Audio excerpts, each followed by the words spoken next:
Greetings, everyone, and welcome to the Animal Wellness Podcast. Hi, I'm your host, Joseph Grove. On this show, we talk about animals and the people who care about them and also have the power to improve their lives by influencing laws, regulations, and culture accordingly. On the show today, we have two people with us. Julie Marshall, she is our National Communications Director, 30 years of experience in journalism, and also wrote the book, Making Burros Fly, Cleveland, Amory, and the Animal Rescue Pioneer. So Julie, always glad to have you with us. Ursula Goodenough is our special guest. She is professor of biology emerita at Washington University in St. Louis, where she engaged in research on eukaryotic, did I pronounce that right, Ursula? Almost, eukaryotic. Eukaryotic algae, thank you. She authored the textbook Genetics and presented the paradigm of the religious naturalist orientation and the epic of evolution in numerous venues around the world. She currently serves as president of the Religious Naturalist Association. We're talking to her because another one of her books, The Sacred Depths of Nature, How Life Has Emerged and Evolved, first published in 1998, is out with a new edition. So Ursula, Julie, glad to have you both on the show. Great to be here. Yeah. And Julie, I've got to tell you, I'm glad Wayne's not on the show. I'm glad Wayne is not on this show because I have a feeling this show could go off the rails pretty easily, because we'll be talking about some really interesting things, and they may not be so myopically focused on animals the way Wayne likes to do it. Ursula writes about things that are just tremendously fascinating to me. I employ them in other areas of my life as well. So don't tell Wayne we've done this show, Julie. Mum's the word. Mum's Maybe the word. Maybe he'll learn from it. Maybe he'll learn that there are critters besides animals that are important. Well, right. Like the food they eat. Well, no. And I do have a tendency to run far afield, and Wayne is very disciplined, as he should be, right? Because this is the Animal Wellness Podcast. It's not what's Joe thinking about today. That's not the name of the show.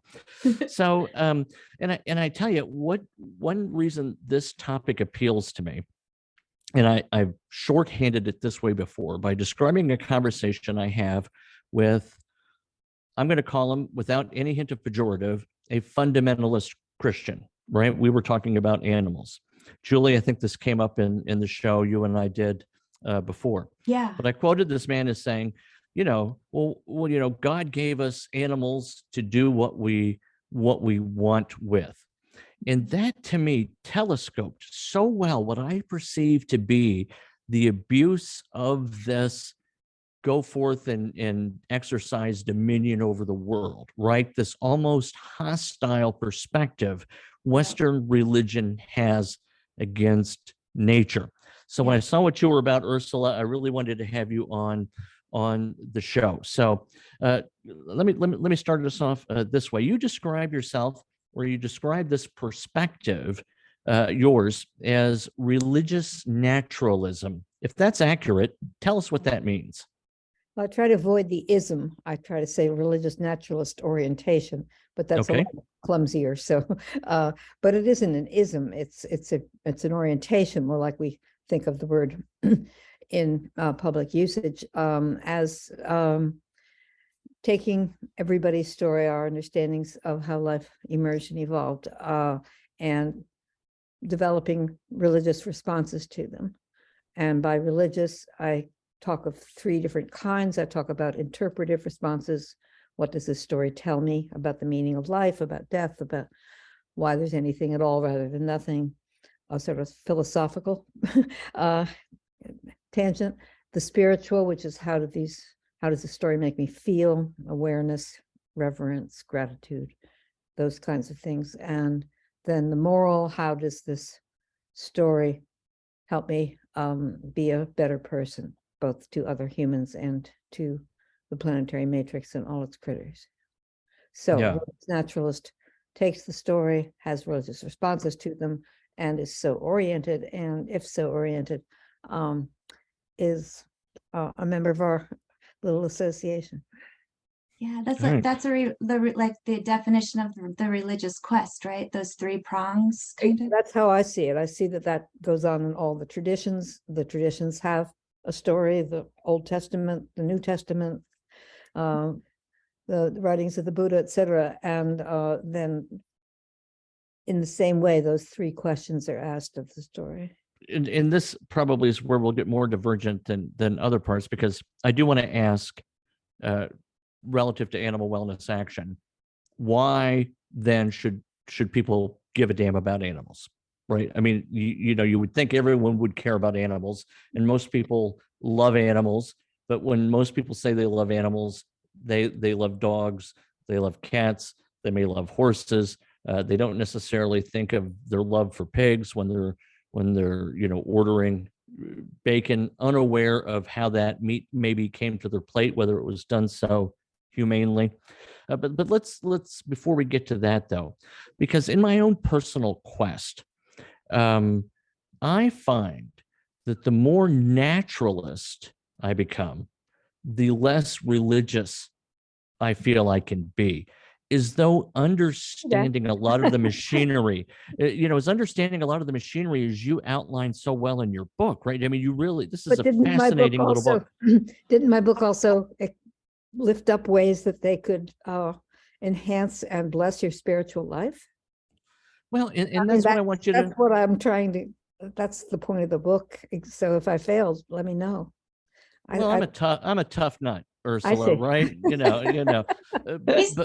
I want to ask that question for the benefit of listeners, so they can get an understanding of how you do approach that, because it seems to be the case that the more science enters, the more religion leaves. You don't find it to be that way. Exactly. In fact, preferably not that way. How do you connect the two? That's my question for you. Well, I mean, if you define religion as, the Western monotheisms or, a lot of other ones, then yeah, some of the stuff that's in everybody's story isn't in the Bible, and some of it goes against what you've been taught in Sunday school. But that doesn't mean that there aren't other perspectives that can be called religious. Oh, can I bring in a story? Since I love how you weave narrative and story in your book, and the importance of that in human culture. I was thinking a lot. You made me think a lot about wolves, and here in Colorado, we're about to reintroduce them, and we have this fiery debate about. We have the management side and the sport hunting side that say we must sport hunt them because we have to, from a science-based perspective, manage their populations in order to have more elk for people to hunt, and so also for livestock. But then there's the animal wellness advocates like ourselves, and we also have larger nationwide campaigns to protect wolves and end sport hunting that say leave them alone, they can manage themselves, right? So these are largely the first prong of the three in the religious quest. So that's the science-based model. And then if we try to engage like our politicians and wildlife agencies in the second prong of the feelings of animals and how it makes us feel when we treat them so cruelly, it's like they can't even speak that language. No, we don't go there. We're on another planet. And then if we try to go to the third prong with the eco-morals of looking at this from a perspective of the earth and our relationship with the earth and animals, we get into what Joseph was talking about, is the prevailing myth and story of dominance and use and take. So I feel like your book empowered me to see that I am religious because I have reverence and awe, and your book also empowered me that it's never too late to do anything. But where I'm super stuck is, how do we change this culture where the people in power and control tell us they don't speak our language? It's the same question in lots of other political arenas, right? It's not just this issue. There's a general group of us that are really sort of trying to figure it out and get it right, and there are people who are very rigid for financial reasons or for religious reasons or political reasons, and it's not a new conversation. It's been going on for millennia, maybe in different ways, of trying to get it better, get it more right, understand reality better, understand how to ask questions and how to teach one another what we've learned. And it's very difficult to not feel impatient. And, why didn't that last conference yield the results that we wanted it to yield? Everyone was so fixed in their ways. You just, as Martin Luther King says, the fierce urgency of now. You just got to keep doing it. Yeah, Julie referred to eco-morality, and that is one of the core themes or one of the core presences in your book. It's relatively self-explanatory, I suppose, by the word itself. What do you mean by eco-morality? Well, the first part of chapter 13 discusses morality, which is usually used to talk about human interactions and thou shalts and thou shalt nots. And so I discussed that for a while and lift up the fact that these tendencies come with us at birth because we are social animals. We come from a social lineage. It's not like we have to learn on, clay tablet that you're not supposed to kill each other. We already know that. And that those same kinds of pro-social sensibilities that we have and that are nurtured by philosophers and by teachers and so on are readily expanded to the earth as a whole. Acknowledging our own critterhood, acknowledging the fact that we need to find a place within the planetary matrix that is sustaining and kind and joyous. And that goes to the planetary ethic. You talk about some of the first part of your book, correct? So the planetary ethic is just sort of an extension of that. If everybody felt that way, then there would be a planetary ethic, right? So it's obviously another very large leap forward. The first horizon is to help people get in touch with and celebrate and develop their eco-morality. Part of your book that to me as an animal advocate really stands out is where you talk about the machinery that gives us consciousness being present in every animal, at least mammals and birds and reptiles, right? That it's all there. I think that snails are conscious. I mean, I use the term conscious to depict any critter with a brain, and critters with brains we call animals. So critters with brains include snails and worms. And that I mean, since consciousness is used in so many hundred different ways, I decided to pick one. And the one I picked is that consciousness is something that brains do, that animals do. And so all animals are conscious. And so therefore, while we're conscious of different things, a snail is clearly conscious of different things than a worm, and a worm is conscious of different things than a fly. They're conscious of what they need to find in their environment for food and shelter. But the basic way that it's set up is the same in all animals and evolved from the same original source. No, very good. No, I appreciate that, because you're right. Consciousness, in particularly if you put it on a column against sentience, self-awareness, it does become quite the potpourri of perspectives. All of those terms are, to my mind, don't have a single meaning, and therefore, but they're good words. They mean things. So I think it's really important that we just say, okay, this is what I mean by conscious, and take it from there. Hear what I have to say about it. Yeah, I'm going to butcher Jeremy Bentham's quote, but I believe it was he who said, it's not whether they can speak, it's not whether they can reason, it's whether they can suffer. Did I say that right, Ursula? You're probably familiar with the quote. Okay. So suffering. Do you want to go to suffering? I have some thoughts on suffering, but well, for me, I would like to do that, because for me, that is the commonality I use to establish, or to at least, I guess it's the predicate of my establishment of the need to protect animals. It is to prevent suffering. So yeah, go there. Well, certainly suffering that is imposed is to be prevented. Okay, so I call that cruelty. That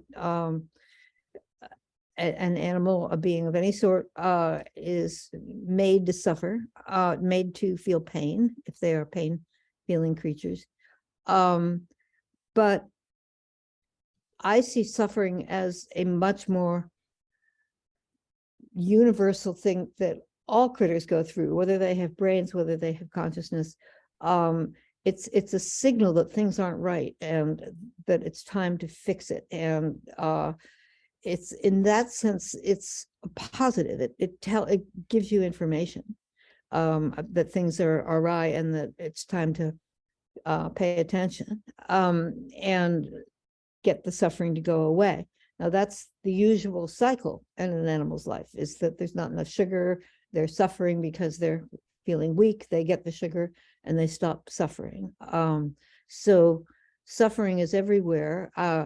Plants, when you pull off their leaves or, cut their stem, there's a form of suffering there. They start healing, they start making new tissue. So what I think you guys are so good at is identifying suffering that has been imposed on animals, basically by humans, right? I mean, you're not real concerned about the fact that a hawk catches a fish, right? Because that's what hawks do. And the fish suffers while he's, hanging, in the hawk's talons and getting its head bit off. I mean, it's not fun. But that's different from just,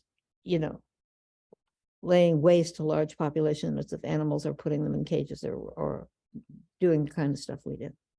Yeah, going out and actively Yeah, doing it's different. harm. And I mean, I don't eat red meat, but I do eat fowl, I eat fish. That's my choice. I'm not defending it or not, but those who eat plants are also killing organisms that are connected to us. We all share a common ancestor.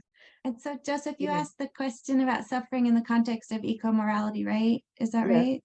Because Well, what I heard Joe say is that Mm. what drives him is his outrage about suffering, and I just countered by saying, sure, I'm all about feeling outrage about suffering when it's imposed, but when it's imposed. as a biologist, I had to notice that suffering is an adaptive. Yeah. Okay. Yeah, and then I come back to what we were talking about in the beginning about the problem of human culture and how we do impose that and teach that in our kids. I was just talking to a trapper yesterday who's one of the most I admire him so much. He's an advocate against trapping, but he grew up in a culture where he told a story of he and his other boys had trapped animals, and they were like laughing at them when one was trying to chew its leg off. I don't remember what animal it was, but like he's like, how in the world did we how did we think that was okay? It was just the culture they grew up in, and they didn't even think this animal felt anything. They're like, why? They thought it was funny he was trying to chew his leg off. Like this, there's still people that grow up in that culture, and it's just the way they are, and then some change and some don't. And I guess I wanted to ask you to repeat that quote from Martin Luther King again, because that was so good, so I can write it down. About Julie, the essence of a podcast is that it's recorded and you could listen to it again. You don't have to write this stuff down, Julie. Never. You can find it on the internet. I think it's in my book, The Fierce Urgency of Now. Yeah. I'm so into this, I lost where I was. Okay. Julie, do you want me to get a little pen and paper and sketch what we all look like too, so you can have that? But if human culture is the problem, and like your friend who thinks we can dominate, or boys that grow up this way. It's like the solution, like in your book, when you talk about the people who learn about the bonobo that help the bird, like maybe it's stories like these that we need more of, or maybe I think and and they're all over the place. I mean, there's the Discovery Channel, there's Earth Day, there's there's a big environmental movement out there. I mean, most of the Protestant and Catholic churches and Jewish churches that I know all have greening committees and going out and working in the communities and rescues and all sorts of stuff going on. It's not all like that kid that laughed at the trap anymore. Yeah. I mean, my grandsons would no more laugh at an animal trap than they would kill themselves. No way. So, I mean, Julie, you said something about the problem with human culture. I mean, the problem is we've got so many cultures, right? And we have to pick good ones. We have to pick sustainable ones. We have to pick ones that respect all critters, that respect our story of how we got here. To my mind, it makes one very humble and much less aggressive. Yeah, and this is something I get into also probably to Wayne's, chagrin, and that is the component, of course, of culture. The United States has more lawyers per capita than any other country on earth, and many people would ascribe that fact to perhaps our avarice, to our risability in terms of facing challenges, but it goes back, I think, ultimately to the fact that we are a melting pot culture. And when you take various cultures and put them side by side, they don't have that common understanding of how the world works, such that disagreements can be sorted out naturally and without animus. And I think when you talk about, cultures and how they play a role in inculcating perhaps a compassionate perspective toward the earth, toward the animals, I don't know if I'm optimistic, for the United States, because not only do we retain a potpourri.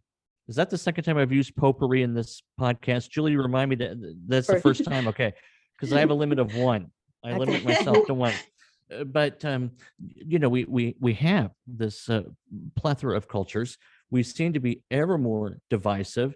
The overarching culture, good or bad, that may have been represented by the Christian church writ large earlier on, is gone.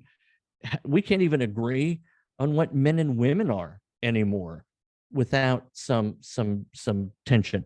How are we going to get people to look around us and say, hey, maybe I don't need to shoot that animal, or maybe I don't need to go to a cockfight or a dog fight? Joe, you don't have to imagine there are millions of people in the United States who are so sensitive. It's not hundreds of millions, but it's millions, and it's growing, and it's being taught in the schools. My third grade grandson just had a huge unit on whales, and they all sorts of paper mache whales, and which ones were endangered and which ones were being protected, and it just went on and on and on. That's good to talk to you about. It's a glass half full situation to my mind, not half empty. I don't think we're going backwards on this. That's why I like to have Julie on the show, because I am definitely a glass half empty person. Julie's glass is always flowing over. Okay, it's not only full, it's over on the table. Go ahead, Julie. It's true, and what you're making me realize is where you sit in the world and the people you're with, it's very nurturing, and day to day, 24/7, we are immersed, Joe and I, in the ugly stories and reacting and trying to change. And I think maybe sometimes we just forget, it's so helpful to talk to you and read your book, just we all need to be energized and to remember there's so many good people doing this work. But I think sometimes it gets demoralizing when you're just really attuned day in, day out to the horrors out there and the callousness, and then I love I love the idea of like for us to reach out to spiritual groups in our communities and forge relationships and like Absolutely. I mean, you know, if they're protecting local wildlife because the local wildlife is God's creation, or if they're doing it because they're religious naturalists, or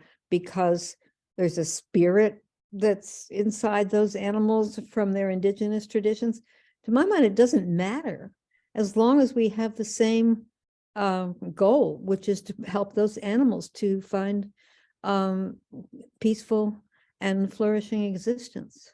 The religious naturalist orientation seems to, well, clearly is highly received, well received by persons who have, you know, quote, lost their faith, who don't, and we know from the Pew surveys that there are more and more such people coming. But I don't think the answer is to be not religious or to be spiritual but not religious. I think that being religious, I'm going to go for the term, it means getting together, it means ligating, it means ligament, it means sharing core understandings. Mhm. And you distinguish between being religious, if I'm correct in my reading, and being spiritualistic, with religion having a shared mythos or story. Did I read you correct on that? Well, almost. I mean, it's so I see religion as the umbrella, the tent. That's the Mhm. name for this particular orientation, one's life, one's religious orientation. And within that religious orientation, there are these three avenues: the interpretive, the spiritual, and the moral. And so they collaborate, they come together, they reinforce one another to generate an emergent orientation, which I'm calling a religious naturalist orientation. But it has spiritual within it. It's not an either or. It's not, I'm not religious, but I am spiritual. If you're spiritual only, I think you're missing out in your vocabulary in this whole other part.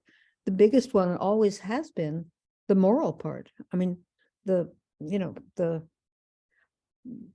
religious histories of all cultures throughout the ages, no matter what, there was this overwhelming idea of, a philosopher friend of mine says, educating the social emotions. We come with these social emotions, and how are they educated? How do they orient one's behavior with others and with the rest of the world? Yeah, Okay. and our kids today, they're so like isolated and not in nature and on their social media, and we're just honoring a man here in Boulder, Oakthorn, who grew up on 80 acres and spent his childhood in nature and built this beautiful environmental education center in Boulder. And he does these bird banding programs. My daughter's in them, and I just love him. And I just think of what he's accomplished is amazing. And then I think of what we're struggling with to get our kids out in nature and away from their isolation. And that's like a really important thing, right? I mean, do you have any thoughts on that? Oh, yeah, get them out, you can put them outside. I mean, obviously that's not possible if you live on the 45th floor in a tenement in the Bronx. Okay, so let's go. There are situations where that is challenging, but you can learn a lot about nature from some plants that your mother has put on the window, from your pet dog, from and all schools, no matter what, have trips out into nature. And once hopefully the kid I have in mind, she goes to high school, there are field trips, there's science courses, it develops. And the fact that there are these kids that are trapped without nature, either by their social circumstances, their living circumstances, or by the fact that they're addicted to their screens, that doesn't necessarily have to be a life sentence. Yeah. It can be there. I mean, I have two grandsons who live here next door, and they love their screens, but the minute we get them outside, then they're romping around like little rabbits. Yeah. You have a great quote from Mr. Einstein in your book, and when I read it, it really resonated with me because I feel maybe he could be talking about me in some of this. The quote you provide is, "He who can no longer wonder and stand wrapped in awe is as good as dead."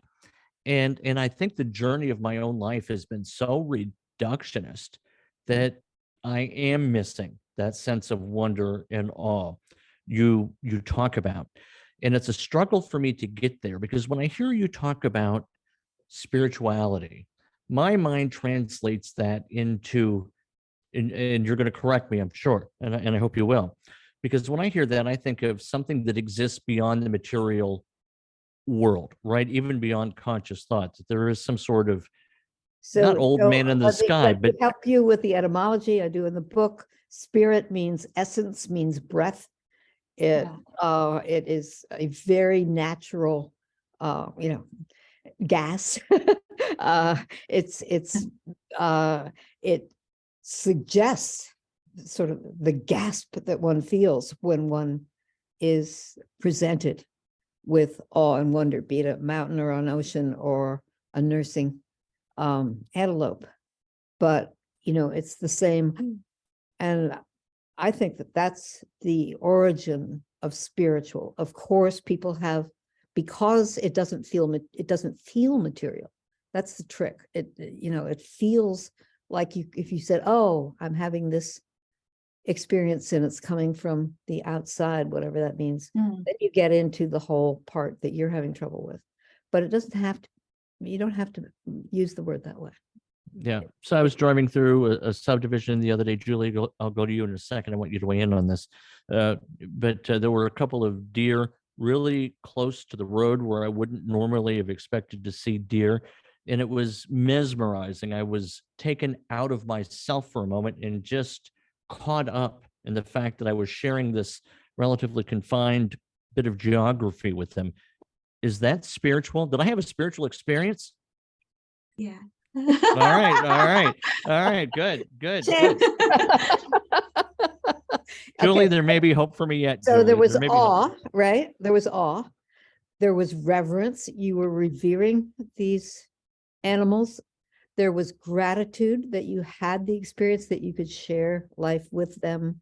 There was joy. There was all sorts of inner stuff.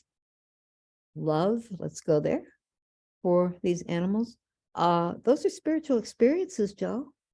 I'm sorry you're not a curmudgeon anymore. This is therapy. Yeah. Normally, Ursula, we charge $500 for people to come onto the show, but I'm going to waive the cost for you. There's no charge for doing this show. I'm going to charge you $1,000 for the therapy session. No kidding. Going back to this whole notion of screen addiction and all of that, I don't think that's another good sign, because I do think having the experience of being with animals and being able to impute to all animals the worthiness of those which may be our favorite is key to the kind of compassion that we want to see. There's a great book I read a long time ago called Lost Connections by Johann Hari. And it goes into how much of modern malaise, our depression, our anxiety, all of our health issues can really be tied not directly to the absence or a low serotonin level, but just the fact that we've moved away from nature, from a sense of community, from being in touch with others. And I think that outside of zoos, I don't think you can get this at a zoo, but getting these kids out with the animals so that they can have kind of the experience I did with those deer is key. So not so much a question as a pontification, so forgive me for that. I want to tie us back to the animals. Ursula, you talk about 4 virtues in your book, okay? Compassion, fair-mindedness, reverence, and courage. Could you apply those to how our listeners can approach animals with them? I mean, I parse it out in the book into eco-compassion, eco-fairness. So that's making it as large as it can be, because that includes plants, that includes mountains, that includes everything. If you just want to focus on animals, though, it's really easy because we're animals, they're animals. We have social animal instincts. We have symbolic language in science, so we understand that we're very close cousins to all these beings. And, we're just one of millions of different species. We just showed up. There's no reason why we have to become and should be the dominant creatures, and things have to be fair. Right. Julie, I'll turn it to you for a final question. I just want to appreciate for a moment everything Ursula said. And I think fair-mindedness to me, is the key one, because that to me denudes exceptionalism of its more poisonous aspects. Because when I started to say that whatever that animal is 100% of it, just like whatever I am 100% of me. And whatever bothers me to the max, there's a corollary inside that animal where it is maximally afraid or hurt. And that just because we may not experience things the same way, we are experiencing the same things. So fair-mindedness among those virtues really stuck out. And Right. Courage too, right? We so many people I talk to, I get it. I'm never invited to a lot of dinner parties because I will invariably end up on discussions, and I go too far, but just kind of indicating to people what really goes on with animals. And our followers, our listeners, our subscribers know, of many of them. But when you educate people, I think they're confronted with fear versus courage in some way, right? Because they know that if they hear it and if they nest that understanding within their own consciousness, they have to do something about it. So it's easier not to think about it than to confront the potential courageous action that may be needed to remedy the thing about which they're thinking. More pontificating. All right. Okay. Julie, I'll go to you for a final question. My last question was, I would love to hear your Earth Day message. Earth Day should be a day where you really are thinking about how lucky you are to be alive at all. No, Yes. good point. I live in Louisville, Kentucky, and on Earth Day, we are having what they bill, perhaps without hyperbole, as the largest fireworks show on the planet. So on Earth Day, our city will be launching tons of explosives into the air, The terrifying filling animals.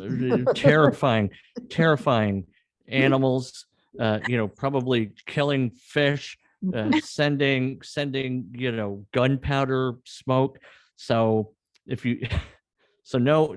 good Earth Day in Louisville, but by golly, it's Derby time. Okay, So we well, have to you need to have it. have the courage to form a committee, to go to the mayor, to present your case, and to say that you think that Earth Day should be celebrated in other ways. I'm going to bring Julie down and tie her to the barge from which they launch the fireworks and defy them to launch. Julie, I'll see you Saturday. Yeah, I'll see you Saturday, Julie. We're going to tie you to the barge. So Sorry, I got plans. Plans. All right. Well, we've been talking to Ursula Goodenough. Her book is The Sacred Depths of Nature, the second edition, now out, first launched in 1998. I bet you had to revise a lot of the science since it first came out in 1998. It wasn't revising so much the science that I picked in 1998. It turned out I had pretty good instincts as to what was going to last and what was going to go away. Some stuff went away and I fixed that, but it was more that it deepened, because during 25 years since I wrote the book, I've been talking to a lot of people, a lot more reading, a lot more ways of thinking about how the world works that I had the privilege to put into language in my book. Yeah, well, yeah, and it's a fairly brief book. It's not long, but if you're interested in how the world works, this is a phenomenal book, not only in terms of cosmology, but biology and how it connects.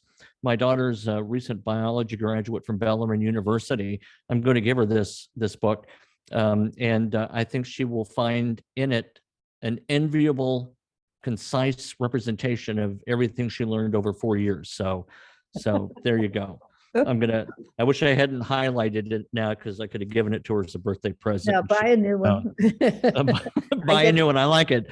I get And $3. you get $3 of every book.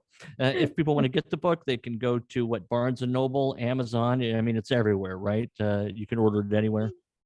There's Julie. Julie Just will make sure sell. you get, there's the first edition has a turtles on it too, but it's blue. This one is orange, so get the orange one. Thank you, Ursula. Thank you, Julie. I appreciate it. It's been a fun conversation for sure. It absolutely has. And I want to thank you to our listeners. Please do go to animalwellnessaction.org.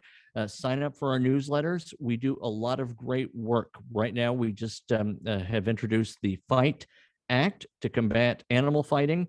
Huge bill. We have the Add Soy Act that will bring relief to dairy cows and school children. That's very interesting. We're fighting horse slaughter. I referenced the Kentucky Derby. Many of the horses that run on Derby Day will end up in Canada or Mexico, slaughtered for food to go overseas. So we are involved in a lot of stuff. We need your support. Even if you can't donate, we hope you can. You can follow our news and information, and we offer ample opportunities to send letters directly to your representatives, senators, the president, governors, all easy peasy. You just hit a button and your voice will be heard, but only if you sign up for our material at animalwellnessaction.org. This podcast is available on iTunes, Stitcher, Spotify, and by golly, we're sure glad you listened to it today. So I've been your host, Joseph Grove, and we'll be back soon with another episode of the Animal Wellness Podcast.